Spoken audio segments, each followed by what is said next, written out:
ચલો તો ભાઈઓ અને બહેનો, આજે સન્ડે સ્પેશિયલ બરાબર, રવિવારે બી ભણવાની રજા નહીં રાખવાની, પણ આપણે કેવું કે ટૉપિક કંઈક મજાનો લઈએ. દરરોજ કરતા અલગ કે ભાઈ 6 દિવસ તમે એકનો એક ટૉપિક ભણતા હો, એકનો એક સબ્જેક્ટ, અને માથું ફરી જાય તો રવિવારે કંઈક નવું એમ. બરાબર, તો આજે આપણે વાત કરીશું ગુજરાતના ગાલિબ એવા મરીઝની. પણ પહેલાં કેમ આપણે મરીઝની વાત કરીશું, કારણ કે આપણે જ કરીએ છીએ કોમ્પિટિટિવ એક્ઝામની તૈયારી, તો આપણે આલતુ ફાલતુ વાત કરવા બેસતા નથી. તો કેમ, તો આ વખતની એસટીઆઈ મેન્સમાં, એટલે અત્યારે જે છેલ્લે ગઈ, હજી રિઝલ્ટ નથી આવ્યું, એ મેન્સમાં ગુજરાતી ભાષાનું પેપર હોય બરાબર. ગુજરાતી, ઇંગ્લિશ અને 2 GSના 4 પેપર હોય. એમાંથી ગુજરાતી ભાષાના પેપરમાં એવો પ્રશ્ન હતો કે ભાઈ મરીઝની યાદમાં તાજેતરમાં કોઈ એક કાર્યક્રમ થયો હતો, એ કાર્યક્રમ વિશે અહેવાલ લખો. પ્રશ્ન કેવો હતો કે ભાઈ મરીઝની યાદમાં એક કાર્યક્રમ યોજાયો અને આ કાર્યક્રમનો અહેવાલ લખો. હવે બહુ જ સાચું કહું ને, હું જો કદી જૂઠું બોલતો નથી, મારા વિદ્યાર્થીઓ સામે રેકોર્ડ છે આજ સુધી આપણે, કે ભાઈ મને આ પ્રશ્ન એ વખતે આવડ્યો નહોતો. કેમ? મને તો મરીઝનું સાચું નામય નથી ખબર. પંક્તિઓ, 2 પંક્તિઓ તો દૂરની વાત છે, સાચું નામ શું છે એ ખબર નહોતી. તો એ બરાબર મેન્સ કહેવાય, લખવાનું તો છે જ, એ જગ્યા તો ભરવાની.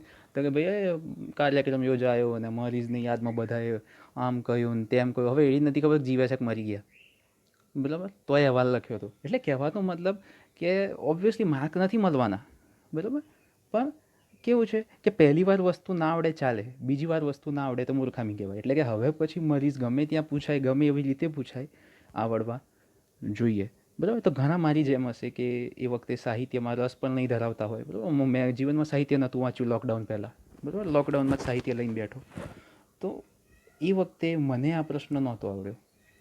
અને આ પ્રશ્ન સારી રીતે ક્યારે લખાઈ શક્યો હોત કે જો તમને મરીઝની વિશે, એમના જીવન વિશે જાણતા હોવ, એમની કૃતિઓ વિશે જાણતા હોવ, તો તમે એટલી સરસ રીતે એ ખાલી 4 લાઈનો બી લખી દો ને એમની, તો આખો અહેવાલ પેલાને ખબર પડી જાય કે જાણે છે મરીઝને, બરાબર.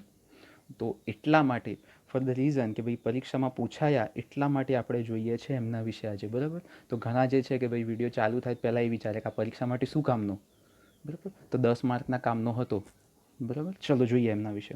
લેખક પરિચય. તો મૂળ નામ હતું અબ્બાસ અબ્દુલ અલી વાસી. જન્મ આપણા સુરતમાં થયો હતો અને પાછળની જિંદગી એમણે જે છે મુંબઈમાં વિતાવી.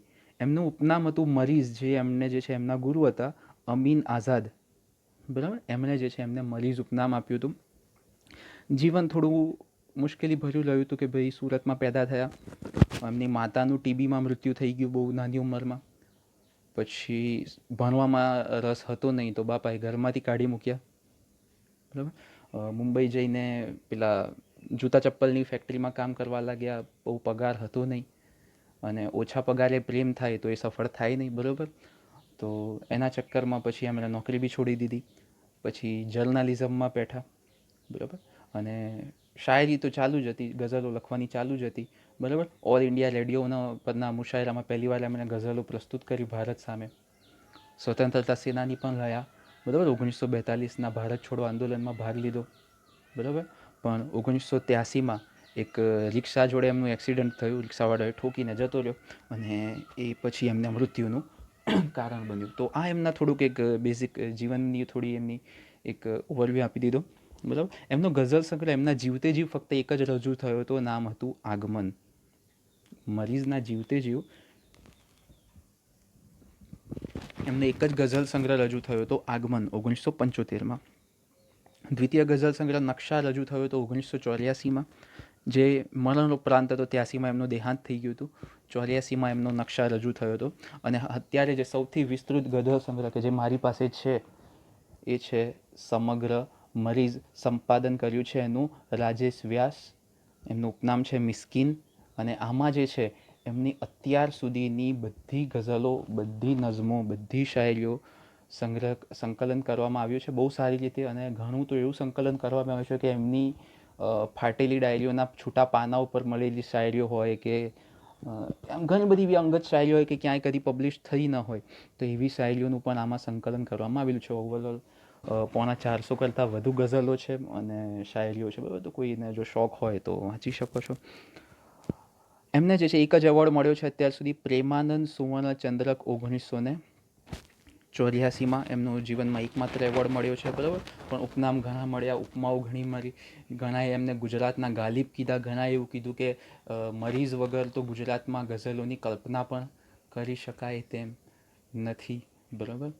તો જોઈએ પહેલાં ગઝલ એક સાહિત્યના પ્રકાર તરીકે ગઝલ એક સાહિત્યના પ્રકાર તરીકે ભાઈ ગઝલનું બંધારણ કેવું હોય સાહિત્યમાં, દરેક વસ્તુના અલગ અલગ પોતાની ખાસિયત હોય. તો ગઝલ જે છે એ ઉર્દુ નામ એનું ગઝલ હતું, એના પરથી શબ્દ આવ્યો છે, જેનો અર્થ થાય છે સ્ત્રી જોડે વાત કરવી, બરાબર. સ્ત્રીને કહેવું કંઈક, બરાબર, એની જોડે વાત કરવી, આવું કંઈક એનો અર્થ થાય છે, બરાબર. મૂળ એક્ઝેક્ટ અર્થ તો આપણે ન કાઢી શકીએ, પણ આવું કંઈક એનો અર્થ થાય છે. ગઝલનો જન્મ થયો તો 10મી સદીની આસપાસ પર્શિયામાં. અને ગઝલનું બંધારણ કેવું હોય તો સામાન્ય રીતે 5થી 15 શાયરીઓ એકસાથે હોય લખેલી. એના કેટલાક અંગ છે કે જે ગઝલની પહેલી શાયરી હોય એને મતલા કહેવાય, અને મતલામાં છેલ્લા બે અક્ષરો રાયમ થતા હોય, બરાબર. રાયમને અહીંયા ગઝલની ભાષામાં કહેવાય છે કાફિયા મેચ થતો હોય, બરાબર. આપણે ગુજરાતીમાં શું કહીએ, અંત્યાનુપ્રાસ, આવું કંઈક કહીએ ને, ઓકે, બરાબર. તો ટૂંકમાં છેલ્લા પહેલી બે પંક્તિઓ જે હોય એને મતલા કહેવાય, એના બંને છેલ્લા બે અક્ષરો રાયમ થતા હોય એટલે કે કાફિયા મેચ થતો હોય, બરાબર. ત્યારબાદ હવે ગઝલમાં બંધારણ એવું હોય છે કે ખાલી પહેલો જે શેર હોય ને શાયરી, એના છેલ્લા બે અક્ષરો રાયમ કરે. ત્યારબાદ દર બીજી લાઈનનો છેલ્લો અક્ષર રાયમ કરે.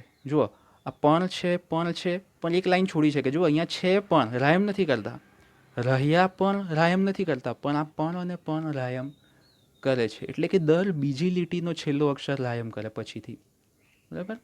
તો આ જે છેલ્લો અક્ષર રાયમ કરે છે એને કહેવાય રદીફ, બરાબર. રદીફ એટલે કે જે અક્ષર વારંવાર આવી રહ્યો છે એને કહેવાય છે ગઝલની ભાષામાં રદીફ. આપણે એનું બંધારણ સમજી રહ્યા છીએ, બરાબર. ગઝલની છેલ્લી શાયરી કહેવાય છે મક્તા. આ મક્તા એ હોય કે જેમાં દરેક શાયર કે દરેક ગઝલકાર પોતાનું તખલ્લુસ, પોતાનું ઉપનામ જે છે એ ઇન્ક્લુડ કરે છે અને એને કહેવાય છે મક્તા. અને આ ઉપરાંત બહેર એટલે કે ગઝલના બધી લાઈનોમાં અક્ષરોની સંખ્યા ઓલમોસ્ટ સમાન હોય. અક્ષરોની એટલે કે લાઈનની લેન્થ જળવાય. આ તો મેં વાંકી ચૂકી લખી છે થોડી આડી અવળી, બરાબર. પણ જો બધી એક લાઈનમાં લખી હોત તો તમને દરેક લાઈનની લેન્થ ઓલમોસ્ટ એક સરખી લાગત, જેને કહેવાય બહેર, બરાબર. તો આ હતા અમુક ગઝલના અંગો એક સાહિત્યના પ્રકાર તરીકે. તો આજે ગઝલને તમે એક સાહિત્યના પ્રકાર તરીકે પણ ખ્યાલ આવી ગઈ હશે, બરાબર. ક્યાંક સાહિત્યમાં જરૂર પડે આગળ જતાં, બરાબર. આપણે એમ નથી કહેતા કે આવું પૂછાશે કે નથી પૂછાય, ક્યાંક આવી જાય તો તમને દરેકે દરેક હવે ગઝલ પર પીએચડી થઈ ગયા, બરાબર. કે ભાઈ પહેલો શેર મતલા, છેલ્લો શેર મક્તા, બરાબર. કાફિયા એટલે કે જે રાયમ થાય એ અંત્યાનુપ્રાસ કરી શકો. રદ્દીફ એટલે કે જે શબ્દ રાયમ થતું હોય એ. બહેર એટલે કે લાઈનની સંખ્યા, અક્ષરોની સંખ્યાઓ સેમ રહેતી હોય એ. અને તખલ્લુસ એટલે કે જે છેલ્લી લીટીમાં ગઝલકાર પોતાનું ઉપનામ જોડે એ, બરાબર. આ એક મરીઝની બહુ સારી ગઝલ છે, બરાબર. અને એ ગઝલમાં જ મેં, કારણ કે ગઝલના અંગો સમજાવવા હોય તો એના માટે ગઝલ જરૂરી છે, બરાબર. ચલો એકવાર ખાલી એક ગઝલ જોઈ લઈએ. હોય એમાં પ્રેમ પણ વ્યવહાર પણ, જિંદગી છે ઢાલ પણ તલવાર પણ, જેમાં લાચારીની છાયા હોય છે, શું સરસ લાગે છે એ ઇનકાર પણ, બરાબર. આ એમની બહુ પ્રસિદ્ધ પંક્તિ છે. જેમાં લાચારીની છાયા હોય છે, શું સરસ લાગે છે એ ઇનકાર પણ, બરાબર. આમાં એવું હતું કે મરીઝને જે સ્ત્રી સાથે પ્રેમ થયો હતો, પણ ત્યારે એ જૂતા ચપ્પલની ફેક્ટરીમાં નોકરી કરતા હતા અને બહુ કમાતા નહોતા. તો જે બેન હતા એમના પિતાજીએ ના પાડી દીધી કે ના ભાઈ તારું બહુ ગરીબ છું, તારી કંઈક પગાર વગાર બહુ છે નહીં, બરાબર. તો છેલ્લે પેલા બહેને પણ ના જ પાડવી પડી હશે, બરાબર. તો લાચારીમાં ના પાડવી પડી હશે. તો જેમાં લાચારીની છાયા હોય છે, શું સરસ લાગે છે એ ઇનકાર પણ, બરાબર. તો આ કદાચ એને એ રીતે લખી હશે, આપણે એમ નથી કહેતા એમાં જ, બરાબર. મારી આંખોમાં તો એ સરખા રહ્યા, આપની સાદાઈ પણ શણગાર પણ, બરાબર. એમની સાદાઈ અને શણગાર બંને એમના માટે સરખા હતા. સાંભળે ક્યાં ઘર મહી તો છે ધમાલ, મેં ઘણા ખખડાવ્યા એના દ્વાર પણ, દિલના એ કિસ્મત કે કરશન થઈ ગયા, આંખને મળતા નથી અણસાર પણ, કંઈ નથી સમજાતું શું સમજું મરીઝ, એવી નફરતમાં મેં જોયો છે પ્યાર પણ. બરાબર, તો આ એક એમની ખૂબ સુંદર ગઝલ હતી. બરાબર, એમાં આપણે ગઝલના અંગો સમજવા માટે લીધી હતી. હવે વાત કરીશું કે ભાઈ એમની અમુક પ્રસિદ્ધ પંક્તિઓ કે જે તમે અહેવાલમાં વાપરી શક્યા હોત.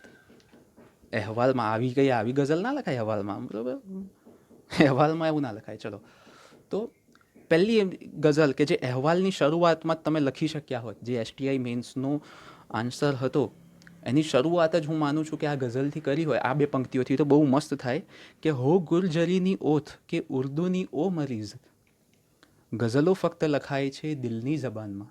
બરાબર, આ પંક્તિ એમણે કેમ કીધી હતી? તો મોટાભાગે એવું માનતા કે ગઝલો તો ખાલી ઉર્દૂમાં જ લખાય.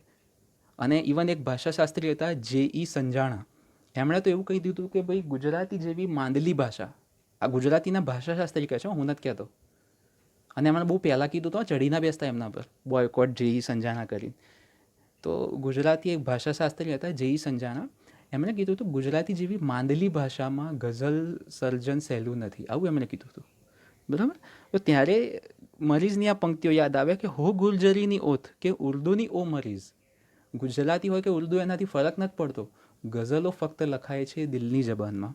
તો ત્યારે એમણે આ પંક્તિઓ કીધી હતી. એટલે કે તમે કહી શકો કે ભાઈ આ પંક્તિઓ પછી કે ભાષાઓમાં કે જે ગઝલો જેને ઉર્દૂની મોહતાજ માની લીધી હતી લોકોએ, બરાબર, એ માન્યતાને તોડીને ગુજરાતીમાં પણ ગઝલો લખાય છે એ સાબિત કરનાર મરીઝની યાદમાં એક મુશાયરો, એક કાર્યક્રમ યોજાયો.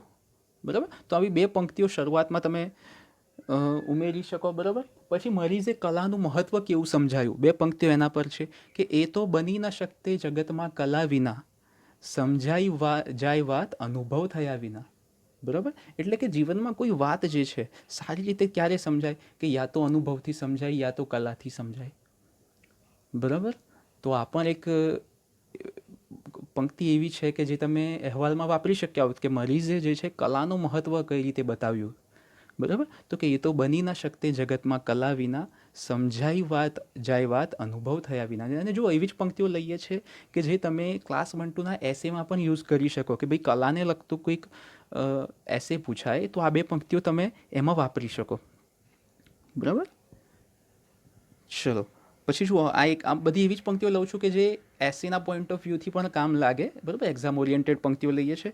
રાખો તો પછી રાખો બધામાં હિંમત, જીવનની બધી રીત પ્રથામાં હિંમત, શ્રદ્ધાનું બીજું નામ કહું તમને મરીઝ, શ્રદ્ધા છે ફક્ત સાચી દિશામાં હિંમત.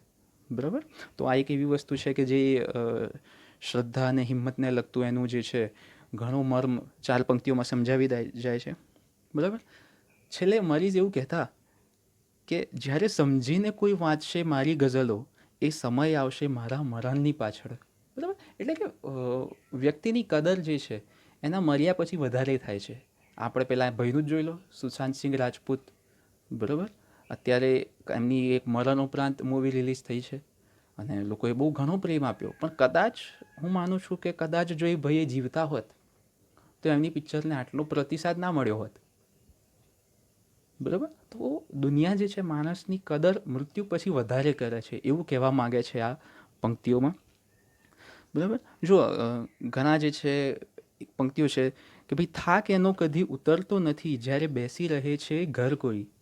બરાબર, એટલે કે ઘરે બેસતી રહેનારાને કદી થાક જ નહીં ઉતરતો, એ હંમેશા એ કદી કોઈ કામ કરી શકતો નથી. જો આ એક તો એમ તો એન્ટી લોકડાઉન શાયરી કહેવાય. બરાબર, પણ આ એકચ્યુઅલી આળસુ માટે છે કે જે આળસ કરે છે એનો કદી થાક નહીં ઉતરતો, એ હંમેશા થાકેલો જ લાગે છે, અને જે મહેનત કરે છે એને કદી થાક નથી લાગતી. તો જો કેવી સુંદર વાત કહી દીધી 2 લાઈનોમાં.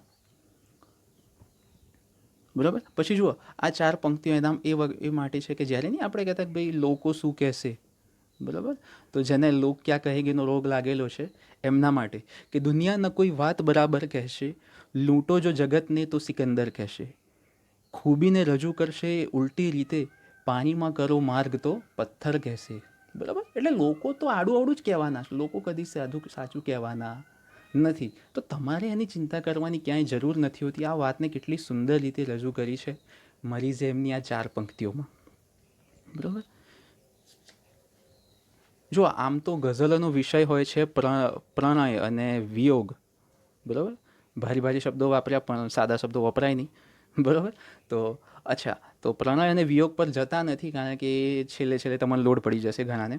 જુઓ, હંમેશા એક લેખક, એક કવિ, એક ગઝલકાર જે છે નાસ્તિક હોય તો મજા આવે. કેમ? કારણ કે એક બાજુ બંધાય નહીં.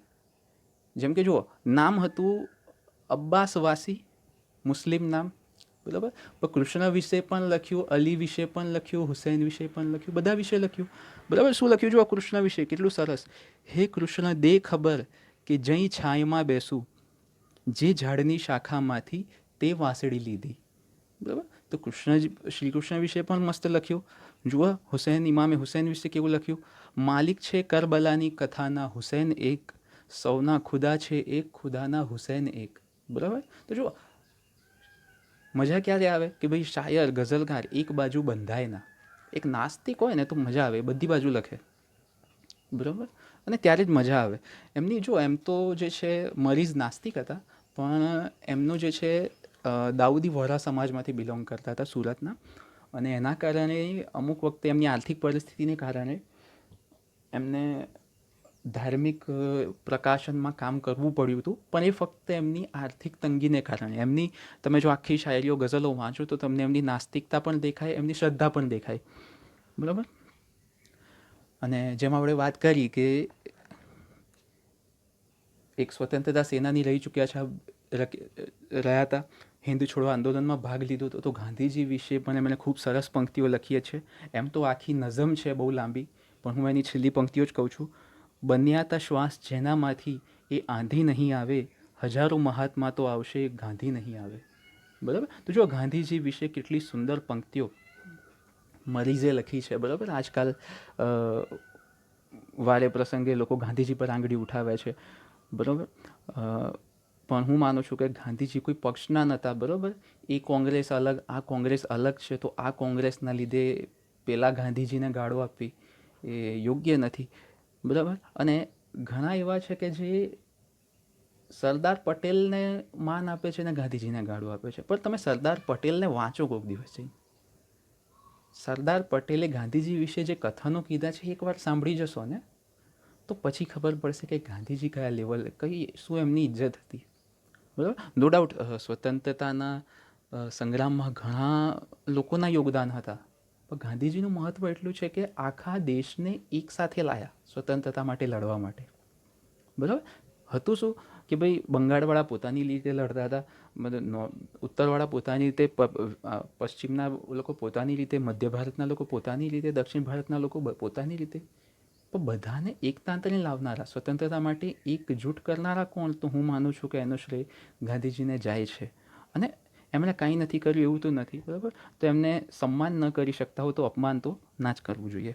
તો આ પંક્તિઓ તમને ક્યાં કામ લાગી શકે કે માની લો કે 1-2 મેન્સમાં ગાંધીજી વિશે કોઈ નિબંધ પૂછાયો, બરાબર, સ્વતંત્રતા વિશે, એમાં તમે ગાંધીજીની વાત કરો છો, ત્યારે પણ આ 2 પંક્તિઓ લખો તો ખૂબ સારો વજન પડી શકે છે, બરાબર. અને છેલ્લે, બરાબર, છેલ્લે આ વસ્તુ મેં છેલ્લે રાખી હતી કે જે ગઝલોનો મુખ્ય વિષય હોય છે, બરાબર, એના પર પણ એકાદ ગઝલ તો હોવી જોઈએ, એકાદ પંક્તિઓની વાત તો થવી જોઈએ, બરાબર.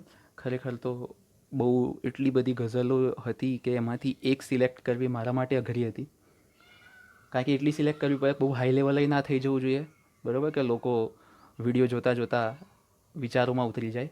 અને એટલું, બરાબર, છીછરી તો હોય જ નહીં કોઈ ગઝલ એમની, બરાબર. તો જોઈએ એક ગઝલ છેલ્લી. એ રીતથી છવાઈ ગયા છે ખયાલમાં, આવેશને ગણી લીધો છે મેં વહાલમાં, તારા વચનનો કેટલો આભાર માનીએ, વર્ષો કઠણ હતા તે ગયા આજકાલમાં, મુझ પર સિતમ કરી ગયા મારી ગઝલના શેર, વાંચીને એ રહે છે બીજાના ખયાલમાં, એ ના કહીને સહેજમાં છૂટી ગયા મરીઝ, કરવી ન જોઈતી તી ઉતાવળ સવાલમાં, બરાબર. તો દરેક પંક્તિનો અર્થ તમે તમારી રીતે, તમારી ઘટનાઓ સંબંધિત કાઢી શકો છો, મને કોઈ વાંધો નથી, બરાબર. કારણ કે ગઝલો સાહિત્યનો એવો પ્રકાર છે કે ઘણા સમજે, બરાબર, ઘણા ના સમજે, બરાબર. ને સમજવાવાળામાં પણ અર્થફેર હોઈ શકે છે, હું ના નથી કહેતો, બરાબર. તો તમે તમારી રીતે સમજી લો, બરાબર. આ હતી વાત મરીઝની, બરાબર. એક એવા ગઝલકાર, એક એવા શાયર કે જેમને જીવન બહુ મુશ્કેલીથી, બહુ ગરીબાઈમાં વીત્યું. કદી ઘણી ગઝલો એમની એવી હતી કે જે પૈસા માટે બીજાને વેચવી પડી, કે લોકોએ એમની ગઝલો પૈસાથી ખરીદી અને પોતાના નામથી છાપી. આવું પણ થયું. ઘણી ગઝલો એમની આજે આપણી પાસે નથી, કારણ કે એવા શોખીન શાયર હતા કે ગઝલો ઘણીવાર તો પેલું પૂઠું પડ્યું એના પર લખી જાય અને પછી ભૂલી જાય કે પૂઠું ક્યાં પડ્યું છે, બરાબર. પણ આ રાજેશ વ્યાસે બહુ સારું કામ કર્યું છે કે આ પુસ્તક બનાવ્યું, બરાબર. કારણ કે આ પુસ્તકમાં એમણે એમના કુટુંબને મળ્યા, એમના કુટુંબ પાસે જે એમના ડાયરીઓના ફાટેલા પાના, ઘરમાં છૂટી છવાઈ લખેલી, ક્યાંક ક્યાંક કોરું કાગળિયું મળે તેના પર ગઝલ લખી દીધી, શાયરી લખી દીધી, એવી પંક્તિઓ પણ રાજેશ વ્યાસ જે છે એક ચોપડીમાં લઈને આવ્યા, બરાબર. એમણે એટલી બધી રચનાઓ લખી હતી કે એક પ્રસંગ છે એમનો કે મરીઝ એમના કોઈક મિત્રને મળ્યા હતા એકવાર, અને એમના મિત્રએ એમને એક ગઝલ મસ્ત એ સંભળાવી. તો મરીઝ દાંત દેવા માંડ્યો કે વાહ વાહ, શું લખ્યું છે તમે, શું લખ્યું છે? તો એમના મિત્ર કે મારું લખેલું નહીં, આ તમારી જ લખેલી કીધી, બરાબર. તો એટલું બધું લેખન હતું અને એમનો એક ભૂલક્કડ સ્વભાવ પણ હતો, બરાબર. અને એમને ગુજરાતના ગાલિબ કહેવા પાછળ બીજું કારણ એ પણ કહે છે કે ભાઈ જેમ ગાલિબ દારૂમાં એટલા ખોવાયેલા હતા, એમ આપણા મરીઝ પણ થોડા નશામાં ખોવાયેલા રહેતા હતા, બરાબર. પણ એ બધી વાતો બીજી તરફ છે. આપણે મતલબ છે એમની રચનાથી, એમના જીવનથી અને એમનાથી પૂછાય એ પ્રશ્નોથી, બરાબર. નો ડાઉટ સાહિત્યના શોખીન હો, તમને રસ પડ્યો હોય તો તમે આવું પુસ્તક ખરીદીને વાંચી શકો છો, ના નથી, બરાબર. આ મેં ફ્લિપકાર્ટ પરથી લીધું હતું, બરાબર. અને 3 થી 4 વાર વાંચી ચૂક્યો છું, પણ જ્યારે વાંચું છું ફરીથી દરેક નવી ગઝલ ફેવરેટ થઈ જાય છે અને દરેક વખતે નવી પંક્તિઓના નવા અર્થ સમજાય છે. તો આ સુંદરતા છે આ પુસ્તકની. તો કદી આ પુસ્તક હું તો વેચવાથી રહ્યો, બરાબર. તો વાંધો નહીં, આશા રાખું છું મજા આવી હશે, બરાબર. ઇન્ફોર્મેશનની સાથે સાથે એન્ટરટેનમેન્ટ થઈ ગયું હશે, બરાબર. તો જોતા રહેજો, લાઇક શેર સબસ્ક્રાઈબ કરતા રહેજો. કાલથી પાછા જે આપણા રૂટીન સિલેબસ ચાલુ છે, બરાબર, બેન્કિંગનો એ તો ચાલુ જ રહેશે, બરાબર. પણ દર રવિવારે આપણા આવા કંઈક ને કંઈક સ્પેશિયલ ટોપિક કે જે એક્ઝામ માટે કામનો પણ હોય, અને બરાબર, કારણ કે આજે કોઈ આ ટાઇટલ જોઈને ઘણા વિડીયો એ નહીં ખોલે, બરાબર. કેમ કે ને નવું લાયા, બરાબર. પણ તમે એનું ઇમ્પોર્ટન્સ છે, 10 માર્કનું ઇમ્પોર્ટન્સ હતું મેઇન્સમાં, બરાબર. તો કદી ફાલતુ ટોપિક પર તો વાત જ નહીં કરીએ, એવા ટોપિક લઈશું કે જે પરીક્ષાઓના કામના હોય, બરાબર. તો દરરોજ વિડીયો આવતા રહેશે, જોતા રહેજો, લાઇક શેર સબસ્ક્રાઈબ કરતા રહેજો. મળીએ કાલે નવા વિડીયો સાથે.